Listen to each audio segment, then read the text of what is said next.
2025년 9월 오디세이 인공수정체가 드디어 저희 S안과에도 상륙했습니다. 이 오디세이 인공수정체는 국내 백내장 수술 집도이라면 누구나 관심을 가질 만한 렌즈인데요. 그래서 저희 병원에서도 약 4개월 전에 프리뷰 영상을 올렸었고, 이제는 오디세이 인공수정체가 진짜 출시되었으니 본격적으로 두 번째 리뷰를 해보려 합니다. 이번 영상에서는 오디세이 렌즈의 실제 특징부터 장점, 적합한 환자군, 그리고 믹스앤매치 전략과 다른 다초점 인공수정체들과의 비교까지 모두 다루겠습니다. 다른 안과 채널에서 아직 다루지 않은 내용도 준비했으니 여러분의 백세 시력을 위해 끝까지 시청 부탁드립니다.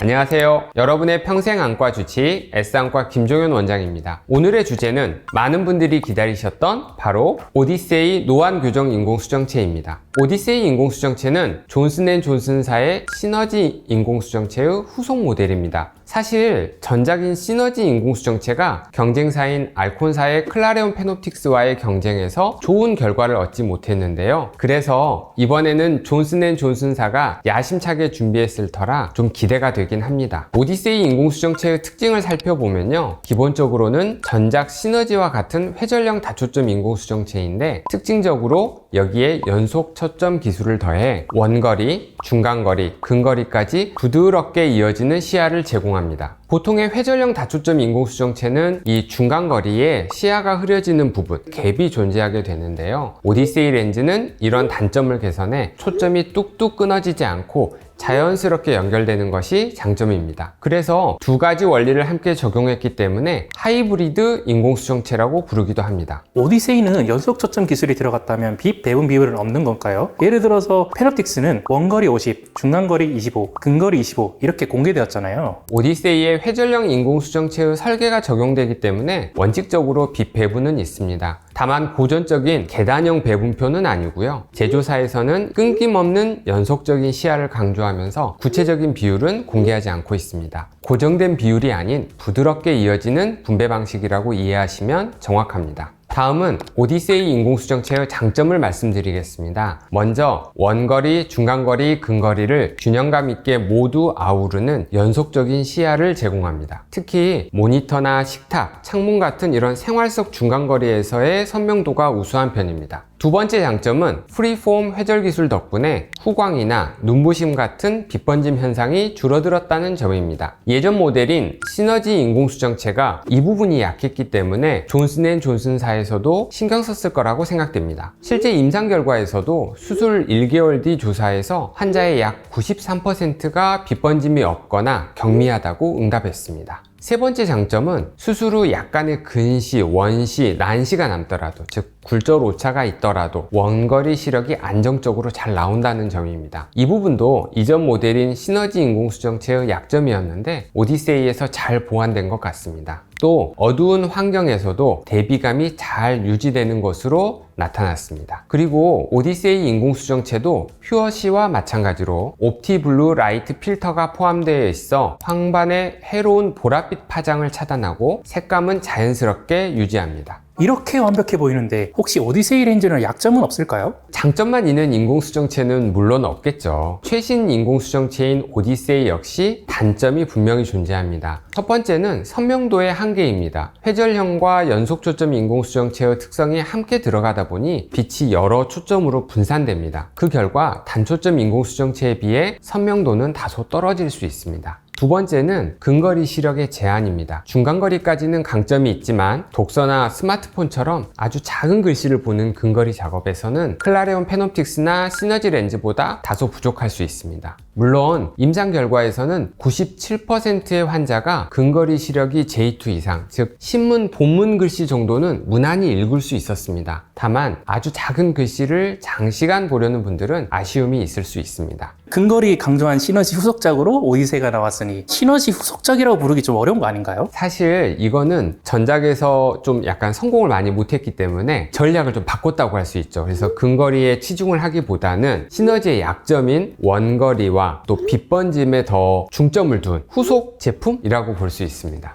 요즘 회전형 다초점 인공수정체의 어떤 트렌드가 바뀌어가고 있는 것 같아요. 예전에 지메트릭에서도 말씀드렸고, 선명도에 치중을 하기보다는 회전형 다초점 인공수정체의 단점이라고 할 수 있는 원거리의 선명도 저하, 그리고 야간 빛번짐, 이런 거를 개선하는 쪽으로 발전돼 가고 있는 것 같습니다. 마지막으로 아직은 장기 임상 데이터가 부족하다는 점입니다. 페놉틱스나 시너지는 이미 많은 임상 결과가 쌓였지만 오디세이는 국내에 도입된 지가 얼마 안 돼서 장기적인 안정성과 결과는 앞으로 더 지켜봐야 합니다. 다음으로는 오디세이 인공수정체가 실제로 어떤 환자분들에게 적합하고 또 어떤 경우에는 조심해야 하는지가 가장 중요한 부분일 것 같습니다. 적합한 환자군으로는 원거리부터 근거리까지 폭넓은 시야를 원하면서 빛번짐에도 어느 정도 적응할 수 있는 분, 책, 스마트폰 등 근거리 작업을 자주 하는 분, 그리고 돋보기를 가능한 쓰고 싶지 않은 분들에게 적합할 것 같습니다. 반대로 조심해야 할 환자분들은요, 망막질환, 녹내장, 불규칙 난시 등으로 인해서 시기능이 떨어진 경우, 그리고 야간 운전을 많이 하거나 빛번짐에 극도로 민감한 경우 등이 있겠습니다. 이제는 오디세이를 다른 렌즈들과 비교해보고 또 한쪽 눈은 오디세이, 다른 쪽 눈은 다른 렌즈로 조합하는 이른바 믹스앤매치 전략도 짚어보겠습니다. 먼저 오디세이의 이전 모델인 시너지 인공수정체와 비교해보겠습니다. 시너지 인공수정체는 오디세이에 비해 근거리와 중간거리에서의 강점이 뚜렷합니다. 특히 약 33cm 정도의 가까운 거리에서도 아주 선명한 시력을 보여줍니다. 반대로 시너지 렌즈는 빛번짐이 더 뚜렷하게 나타날 수 있고 도수가 조금만 맞지 않아도 시력이 눈에 띄게 떨어질 수 있습니다. 실제로 이런 단점 때문에 과거에 클라레온 페놉틱스와의 경쟁에서 밀린 측면이 있습니다. 그래서 최신작 오디세이 인공수정체는 기존 시너지 인공수정체의 단점을 개선하기 위해 빛번짐을 줄이고 또 원거리까지 안정적이고 연속적인 시야 확보에 중점을 둔 것 같습니다.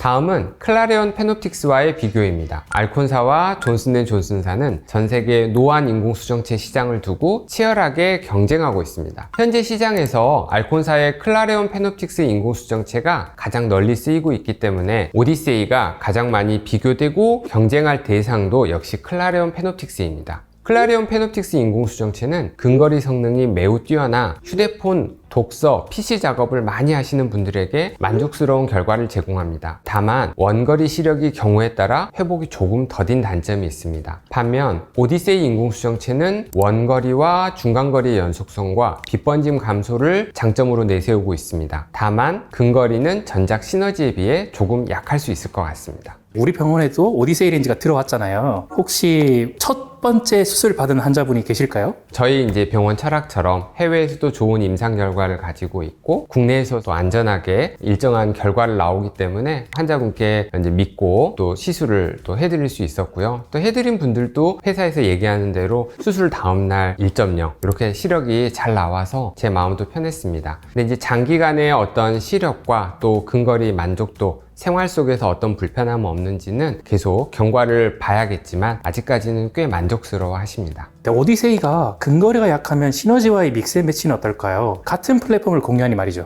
당연히 가능합니다. 같은 회사의 동일한 테크니스 플랫폼을 이용하기 때문에 재질과 광학적 특성이 아주 유사합니다. 따라서 한쪽 눈에 오디세이로 원거리와 중간거리의 안정성을 확보하고 또 다른 쪽 눈에는 시너지 렌즈를 넣어 근거리를 보완하는 방식이죠. 다만 양쪽 눈의 특성이 달라지니까 적응 기간이 더 필요하고 또 시너지 특유의 빛번짐 가능성도 고려해야 합니다. 따라서 환자의 생활 패턴을 충분히 고려해서 결정하는 게 중요합니다. 근데 한쪽 눈에는 오디세이를 넣는다면 반대쪽 눈에는 시너지 또는 퓨어시 인공수정체를 넣을 수도 있을 것 같습니다. 퓨어C를 넣게 되면 근거리가 더 약해지는 거 아닐까요? 이런 믹스앤매치를 할 때는 한쪽 눈을 수술을 먼저 해보고 그 결과에 따라서 반대편 눈을 보완을 하는 거죠. 우리가 오디세이가 빛번짐이 적다고 했지만 어떤 환자분께는 그 빛번짐도 견디기 힘들 수 있거든요. 그럴 때는 더 빛번짐이 적은 퓨어시 인공수정체를 사용하는 것입니다. 바로 한 달 전에 클라레온 페놉틱스가 마음속 영원한 1순위라고 말씀하셨잖아요. 근데 이제 오디세이가 나왔는데 혹시 그 생각 그대로이실까요?